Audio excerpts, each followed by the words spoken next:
మీకు హౌస్ నడవాలని లేదా, బిల్లు పాస్ చేయాలని లేదా? కూర్చోండి, మళ్ళీ కూర్చోండి. సభా మర్యాదలను కాపాడండి, సభా మర్యాదలను కాపాడండి. ఇస్తా అని చెప్పినాక నిలబడి మీరు నిరసన తెలిపిట్లా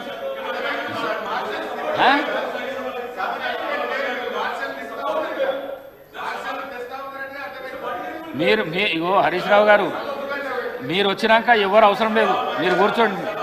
ఎవరు అవసరం లేదు, మీరు ఉంటే చాలు. మీరు కూర్చోండి, మీరు కూర్చోండి. ఈ సభలో హరీష్ రావు వచ్చినాక మార్షల్స్ అవసరం లేదు. మీరు కూర్చోండి, మీరు కూర్చోండి, మీరు కూర్చోండి. సభాగా నడిపిస్తాం, కూర్చోండి. మీకు అవకాశం ఇస్తానా, మీకు అవకాశం ఇస్తానా? మీరు సరే, ఇది సభానాయకుడి మీద మీరు అవన్నీ చేయకండి. మీకు చాలా అనుభవం ఉన్నది, అనుభవమైన లీడర్లు. మీరు ఈ విధంగా మాట్లాడకండి, మీరు మాట్లాడకండి. మీ ప్రయోజనాల కోసం ఈ విధంగా మాట్లాడకండి మీరు.